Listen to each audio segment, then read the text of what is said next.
Shavua Tov, everyone. Good luck. Today was good luck, Rebecca. Today was Shabbos Mevarchim, the month of El, and Shabbos Parshas Re'eh. At some point, hopefully, Eli's going to join us. Eli Wojcik, and he's going to share a short story. In the meantime, we're going to say the stories that we've prepared for tonight. So there's hold on, let's just close this. Just want to say there's a Hayom Yom, the Hayom Yom of today, meaning Sunday. So for those tomorrow, the Rebbe says, just connected to the idea of stories. The Rebbe says, my father, meaning the Rebbe Rashab, writes in a letter, I heard in the name of our holy fathers, the Rebbeim, meaning of the Rebbeim before the Rebbe Rashab, that also when, that was today's. Sorry, here we go. I heard from my father's sichot in the Hasidic exodus of Egypt, meaning the Hasidic leaving Egypt, which is the idea of leaving on limitations. There is a mitzvah of recounting the exodus verbally. We're supposed to talk about Zeichet Tzitz. You have to remember leaving Egypt verbally. What does that mean? To tell Hasidic stories and to sense and to apprehend the story in one's deepest inwardness, meaning pnimius. One must know that every narrative is guidance for living. Every story must bring forth in the listener a fine character trait, an inner enthusiasm for Hiddur mitzvah, and should enable the listener to sense the ways of pleasantness of Hasidic teachings. So the Rebbe says the idea of a story is not just to tell a story. The story has to have an effect, by definition, on the listener. Okay, so here, I wanted to first start by saying, before we start learning, the Menachem Av is, I think, 29th, is the yahrzeit of the Holy Sklener Rebbe. The Sklener Rebbe he lived in parts of Russia, I believe. Hold on. He lived in parts of Russia. And let's see how I get this bigger. Yeah. He lived in Russia, and then later moved to Romania under the communists and the Germans. He was very, very involved in helping the youth and saving the children, especially orphans, and bringing them to Yiddishkeit. His name was Rabbi Zusha of Portugal, Sklener Rebbe. And then in the time of the communists, after the war, he ended up in Romania, also doing a lot of activities for the youth and bringing them to Yiddishkeit, getting them to Eretz Yisrael. He was persecuted. He ended up coming to America himself in the 60s. He moved actually to Crown Heights. He opened up a Maisid, Chesed Avram, I think it's called, in Eretz Yisrael, helping the youth stay Yiddishkeit. And he was being persecuted by people that were telling on him from his own community, from the Jewish community. And nevertheless, he helped them. Later they found out a lot of the people he helped were people that were his enemies there under the Soviets, whether they were informers. Someone asked him once, how could you help this person? This person was an informer that caused you to go to jail. He was in jail for 6 months, I believe. He said that for his spreading Yiddishkeit and helping Jewish people, he was considered a counter-revolutionary. So he said, what do you mean? Do you know what kind of hardship a person has to go through that turns that person into an informer? It's not willingly. It comes from despair and pressure, etc. So I just want to say one word to the stories he was talking about the Sklen Rebbe in honor of his yahrzeit. He says that when he was in prison, he was thinking through. He couldn't do anything, couldn't do activities. He was in prison, so he was thinking through the various tefillot, and he wanted to daven them in a way that he could daven them properly. So he was thinking about the tefillah Baruch Goizer Merkayim, that we bless Hashem for decreeing, and then fulfilling His decree. And seemingly, he says he didn't understand, why is this a blessing? Baruch Gozer Merkayim. What's the gzeira? The gzeira is something negative. God's making a decree that's negative. He's about to hurt, so to say, in our minds, the Jewish people. So we're going to make a blessing, Baruch Gozer Merkayim, a blessing God who makes a gzeira and then fulfills his gzeira. And he couldn't understand this blessing. And he so much so couldn't understand the blessing, he said he wouldn't leave prison. He was not going to leave prison until this would be clear to him. And finally came upon the idea like this. He says you have to divide it. It's Baruch Gozer. We bless that although God gives a gezerah, umakayim, he makes sure the Jewish people still exist. Not that he fulfills his gezerah, but the word Mekayim is being applied to the Jewish people. That although God gives a gezerah, and seemingly when there's a gezerah, sometimes it could be that the gezerah means a decree. A decree that's usually something negative is so powerful that it could crush someone. That's what a decree is. We make a bracha, Baruch Goyzeh, that though he makes a gezerah for whatever reasons in God's wisdom, he feels that this is what has to be done at the time, and surely God is emes and chesed. But nevertheless, he doesn't do it in such a way that destroys the Jewish people. He's Makayim, he still keeps the Jewish people in existence, which we see that throughout the generations. Obviously, we've gone through tremendous persecution, and nevertheless, the Jewish people, Makayim, is still here today, strong. Baruch Hashem, Ken Yirbu till Mashiach comes. So that's a story in honor of the Sklein Rebbe this week that is going to be his Yortzeit on 29th of Menachem Av. May Yisrael Shem have an aliyah and be Yosher on all those who are following in the footsteps of his chesed, and for Klal Yisrael in general. Another story I wanted to tell is of a story of the Alter Rebbe. The Alter Rebbe had a variety of chasidim, obviously.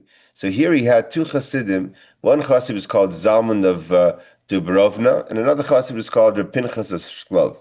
And these two chasidim were both, of course, Talmidei Chachamim, scholars of learning, people of character, people who have avodah, worked on themselves, and also happened to be, which wasn't always the case, people of means, meaning wealthy people. And and every year, Reb Zalman would work on himself to become a better chassid and to become a better Jew, and specifically in fulfilling the mitzvah of tzedakah, because he was a wealthy man and he really worked on himself. And he said that he used to say when Mashiach, when he goes to heaven, after 120, he has two schusim, two merits. He has the merit of being a chassid of the Alter Rebbe, his Rebbe, and the second merit is the tzedakah he gave. So one year he came up with an idea that he's going to create 3 buckets or make 3 jugs in his house. And each jug is going to have either coins of silver, coins of gold, and coins of copper. And when someone comes into his house, he's going to listen, and he's going to just stick his hand into one of the jars where he felt that this jar would represent this person's situation. And without even looking at what comes out of his hand, just stick his hand into the jar, take out a fistful of coins, and give it to the person. So one day, Reb Pinchas of Shklov wanted to go see what his friend is up to, what kind of new things he figured out, so he could learn from him. So he goes and he sees that he observes that he has these 3 jugs, and someone walks in and he puts his hand into the jug, takes a fistful of coins.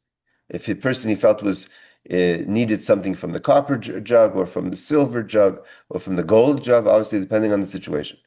But without even looking, he went and gave that fistful to the person. So he decided to do the same thing. And later he came to the Alter Rebbe and he told the Alter Rebbe, so he said to the Alter Rebbe, I want you to know in this week's Parsha, Ray talks about to give an open hand and to help, talks strongly about tzedakah.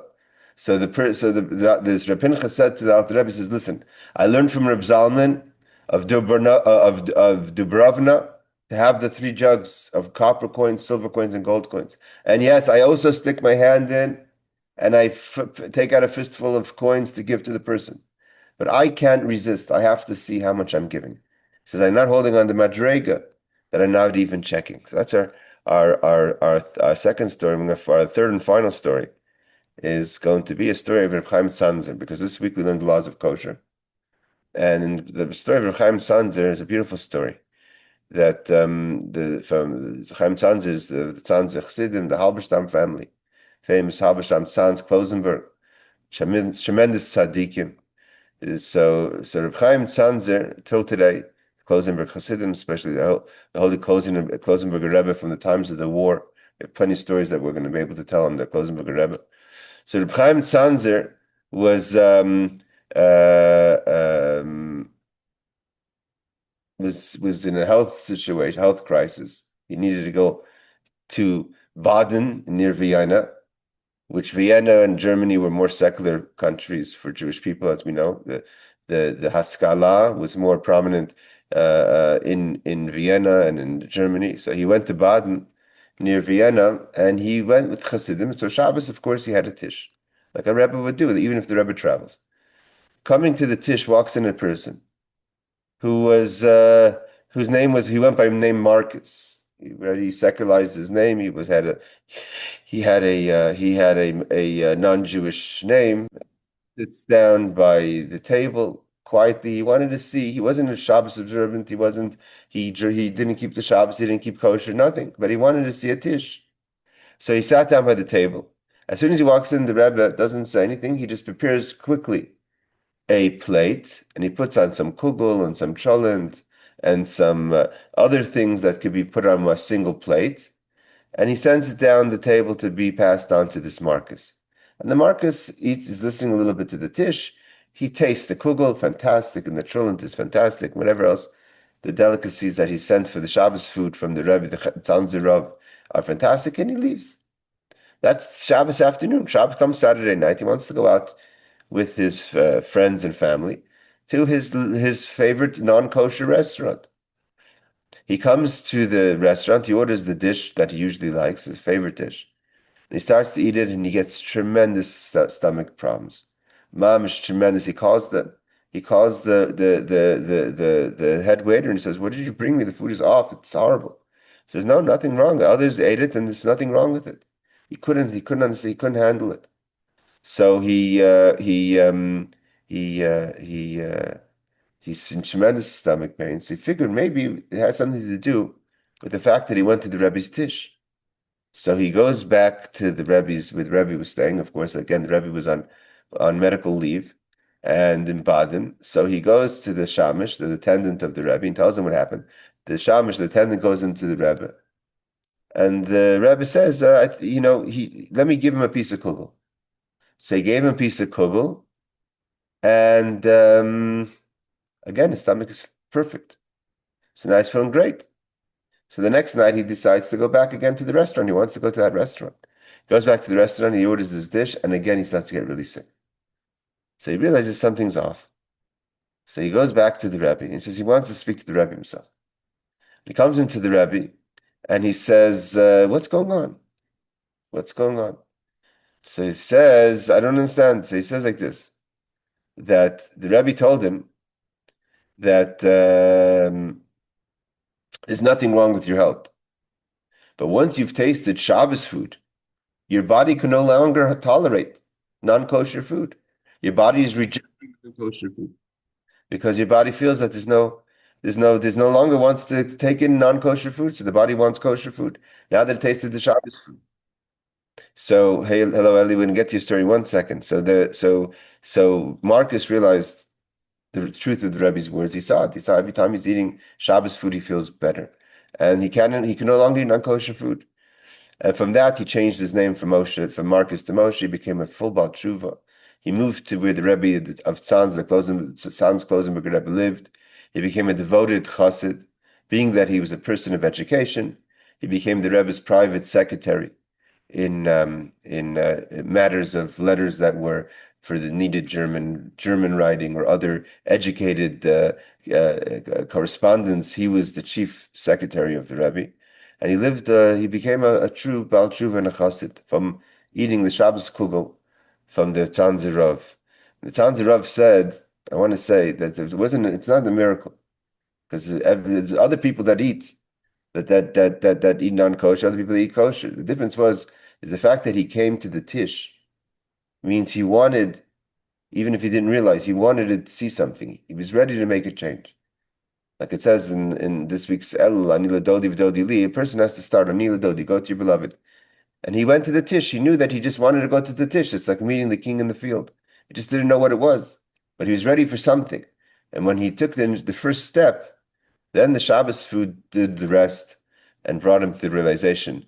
He ended up becoming a chassid of the son of the Tzanzer Rav. He was always trying to find different ways to do tshuva, but at the end of the day, he became a true Baal Tshuva, and that came from the Shabbos kugel, because his body tasted Shabbos food, and he wanted to taste the food of Shabbos, maybe not in the fullest way that he understood, and he was zeicha from that to become a full Baal Tshuva. So now I want to hand over the mic for a few minutes to our dear colleague Eli, who's going to share a story. And again, anyone who wants to share a story, Julie, Ariel, Rebecca, and others that are on YouTube, contact me before Shabbos. And if you have a story, preferably a story of tzaddikim to share, then we'll give you a few minutes to help share a story. Ellie's going to share a story, and then we're going to go to the halacha class. Go ahead, Ellie. Okay, so the story, Shavua Tov, Rabbi, first of all, everybody. Talk slowly so everyone can hear. Go. You hear me? Mm-hmm. Okay, so the story goes like about a guy in the Gemara that he sinned in every possible way. There was no sin in the world that he didn't commit. And one time he had to pass down 7 rivers to do that sin. And the lady told him, "You will never do teshuvah." And what happened is something clicked in his head. He didn't know what to do. He was asking from the mountains to ask for him for, for forgiveness, for mercy. And they said to him, when the time comes, when Mashiach comes, we have to ask mercy for ourselves. Then he went to the moon and he said, how many people worshiped me throughout history and I never said anything? I should have said something, but for that reason, I'm not going to ask mercy for you. I'm going to ask mercy for myself. And then he went to the moon and she said the same thing. So is the stars and so forth. So he said, everything is up to me right now. So he put his head in between his legs and he cried so much that his soul came out of his body from the crying. And the bat call, a voice came from the heaven and said, Rabbi Elazar ben Dodia, that was his name, Elazar ben Dodia. But when his soul came out of his body, a bat call came out and said, Rabbi Elazar ben Dodia, muzman lecha olam haba. So he became a Rebbe overnight. So What does that mean? So say that in English. Rabbi Elazar ben Dodia is invited to the next world, to Gan Eden. Tremendous. So then what happened after that, just because he got the title of Rebbe, if he comes to the heaven, to the higher court, and all of a sudden they give him like a question for Baba Metzia or any other Gemara, he won't be able to answer. So therefore the neshama has to come back. And what happened? There was a big tzaddik, Rabbi Yochanan Kohen Gadol. He served the Keuna for 80 years, and then he went off the derech. So the neshama of Rabbi Elazar ben Dodia is connected to Rabbi Yochanan Kohen Gadol. What happened? 80 years, he did all the good things for Hashem, and he served as a Kohen. But when he became non-religious, everything could have gone to the Klippa, or it could have gone somewhere else. It could have been stored. So he had to come down again. Rabbi Yochanan Kohen Gadol, that served 80 years, he got to come back as Elazar ben Dodia, do all those sins that he committed, and then by doing the teshuvah, that was the tikkun of Rabbi Yochanan Kohen Gadol, which is the same source of neshama. Not only that, there was another story that in the time of the Baal Tanya, since we like over here with Chabad and everything, there was a guy that disrespected everybody. He told, I'm smarter than everybody. Even he told his parents that you're stupid and I can longer stay in this house. So he started to write books, and he was very, very like a genius. And he came to the community after a few years, and he showed the books how smart he is. He was very, very proud of himself. And he told him, go to the Baal Tanya. What do you want from us? He can approve your books or not. So he came to the Baal Tanya. So the Baal Tanya opened the book, and he told him, all these books are based on Ga'ava and Yetzer Hara. It's not even... So then he told him, the Baal Tanya told him the story of Elazar ben Dodia. So right after hearing that, he took all his books that he wrote, he burned it, and he became a chassid, but he died in a young age right after that.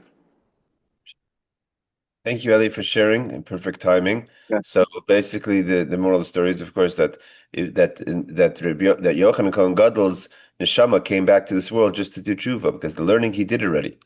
He just came to do tshuva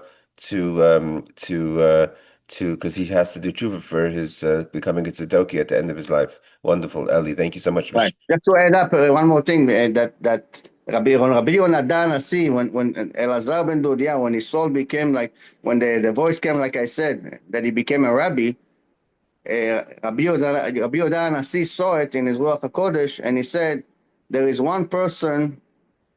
Can you hear me, Rabbi?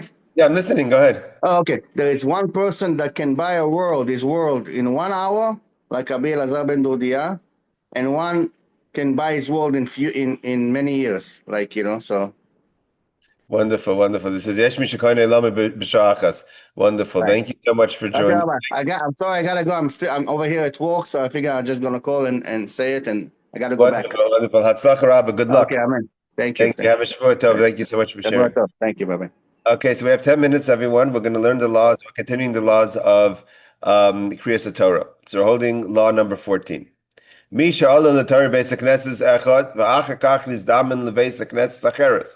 happens sometimes. It happens to me sometimes. I'm a Levite, so I'm a sought after aliyah sometimes. If they have a Kohen, they don't have a Levi. Sometimes I'm the only one there.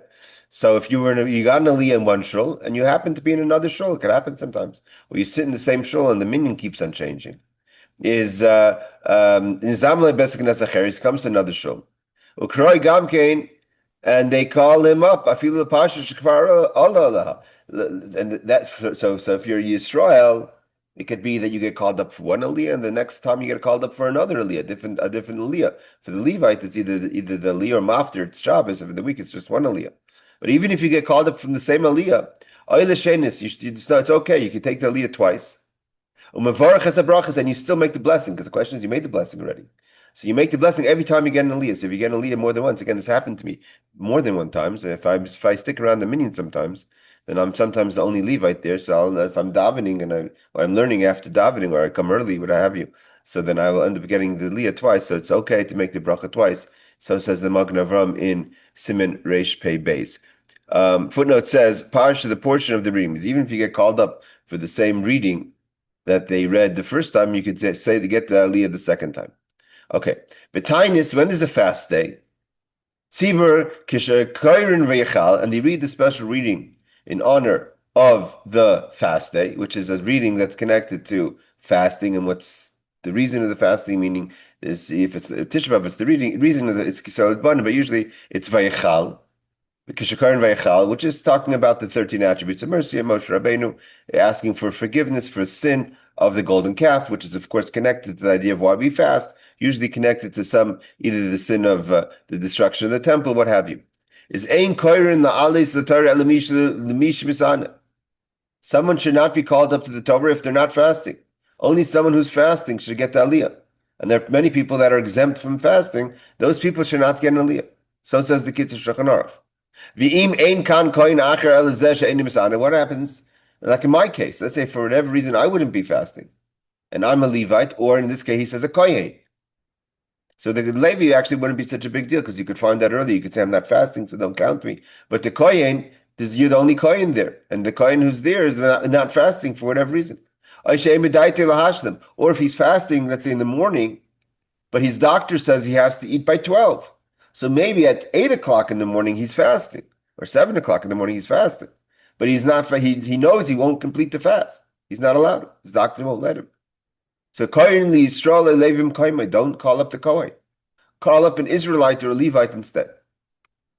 And of course, I've just had this Shabbos in Shul, where there was a bar mitzvah of our fellow a member on the class, Rav Shimon Dershowitz, and his wife, Dr. Henkin's grandson. Here in Yerushalayim had a bar mitzvah, and it was my honor to be there. And he's here in Yerushalayim and in Eretz Yisrael with his family, Mazel Tov. Take this opportunity to wish them Mazel Tov. So there was a lot of aliyahs that needed to go to some guests and families, and they said, Bimkom Kohen. They basically told the Kohanim to leave the basic Knesset. They asked them kindly. They don't have to, by the way. I've been in shuls. This is in a fast day. So in a fast day, the Kohen should leave. The halacha says so. But there are times where, let's say like this Shabbos, where they don't have, in Chabad, we don't add aliyahs. So we only do the 7 and then the maftir. So other shuls, they will add aliyahs, but not in Chabad. So we ask the Kohen to step outside sometimes. I've been to shuls where the Kohen says, I'm not stepping outside. It's my right. I'm a Kohen. I have the right to the aliyah. So that's something that, they have to deal with. But either way, in this case, it says, Tov she'etza Kohen beis HaKnesses. We don't want to call up the Kohen because he's not fasting or he won't complete the fast. And best is that he leaves the room, so it's not has to be insulting to the Kohen. If he's not in the room, then we don't have the obligation initially to give him the aliyah. But if there's another Kohen that can get the aliyah, obviously he doesn't have to leave. He doesn't have to leave just because he can't get an aliyah, because he just has to leave. So we don't have to override the first aliyah and go become Kohen when he's sitting there in the room. Meaning, if you ask, for instance, like this Shabbos, so there was a very full show. Some of the Kohanim he asked to leave, some of them didn't leave, but he just said, B'slichata Kohen. But it's better always that the kohen should leave the room. It's not proper for the kohen to be in the room and you don't give him an aliyah because that's his right. So in this case, we don't want to give him an aliyah because he's not fasting, and this is a fast day. So we ask that he should leave the room, but he only has to leave the room if he's the only kohen. If he's not the only kohen, then he could stay because the other kohen will get the aliyah. But they should let him know that he's not going to get aliyah. And if they call him up by mistake, let's say they didn't ask him if he's going to fast out the fast, but he knows he's not going to fast out the fast, so he shouldn't go up. He should not go up because he knows he's not going to complete the fast.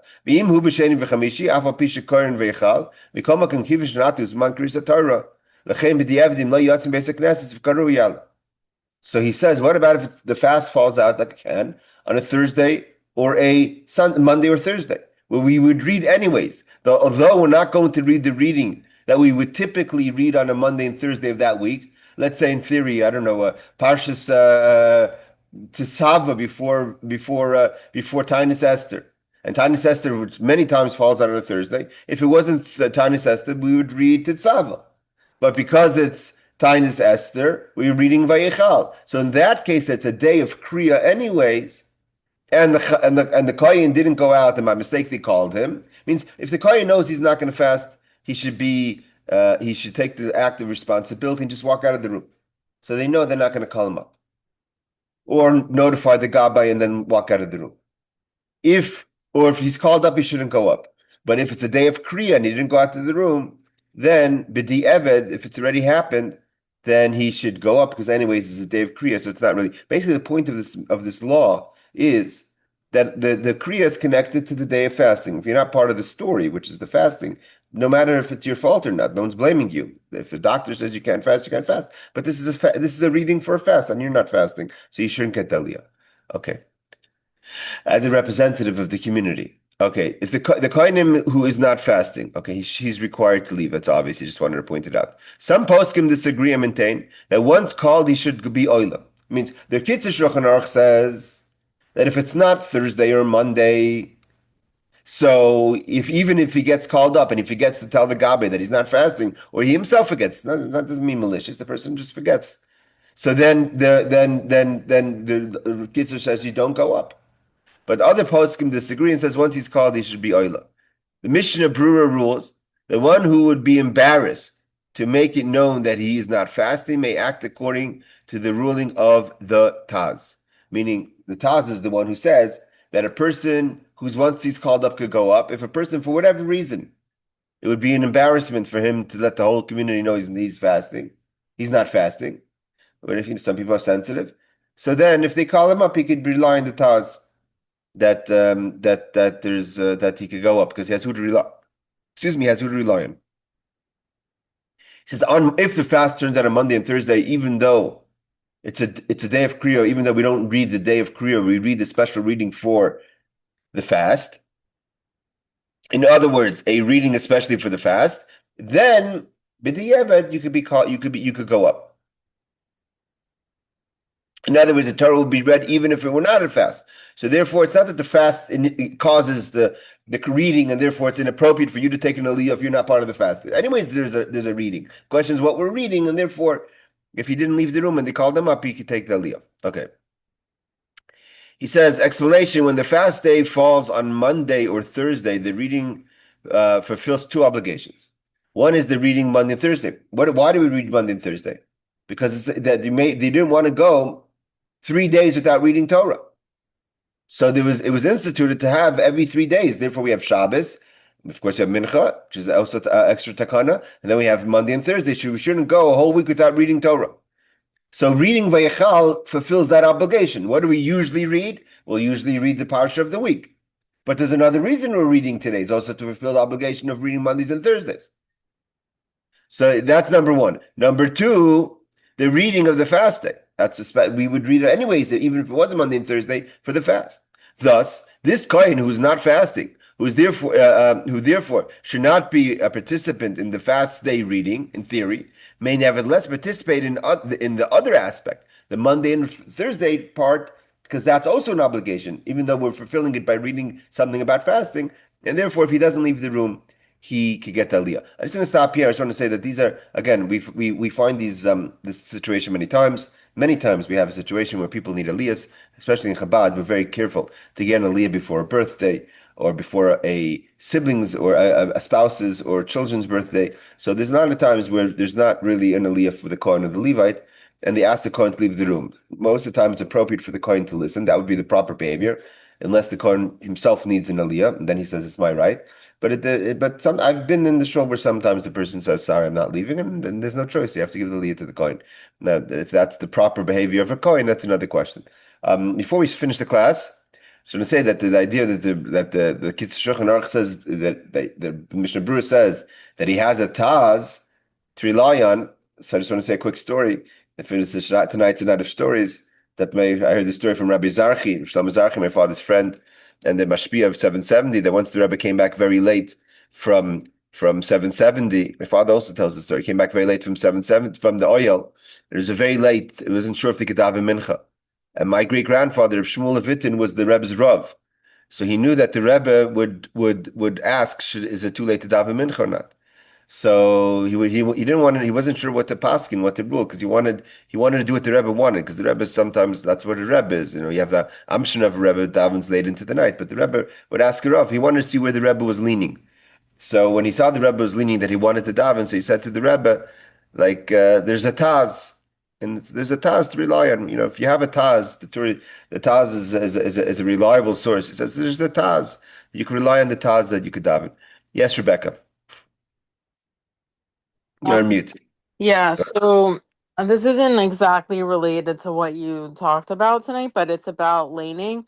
So Yeah. do you have to, like some people stand up for the bracha when the bracha before the aliyah is made? Is that like, do you have to do that or it's optional? We're going to get to that, but it's brought down. You should stand when they say Krias HaTorah. There are places that says that it's more, it's one should try to stand throughout the Kriya. But there's different customs about that. Some people are makbid, some people are not. Just a Chassidish minhag that in 1988 the Rebbe started to sit down for a certain reason of the Kriya. So ever since then, people said, given since if my Rebbe is sitting down, the Rebbe, it was maybe connected to health reasons or others. So people in Chabad some people in Chabad stopped being so strict. So I heard from my friend Rav Mashizov, but Moshe Mashizov, but some people stand throughout the whole Kriya, but standing for the brachas is customary, yes. But why do people stand, the people who stand up, why do they stand only for the bracha before the aliyah and not for the bracha after the aliyah? That's the main bracha, Birchas Torah. Uh-huh. All right, everyone. Thank you. Have a wonderful Shabbos. Motzaei Shabbos. Have a wonderful week. Shvuah Tov. Thanks.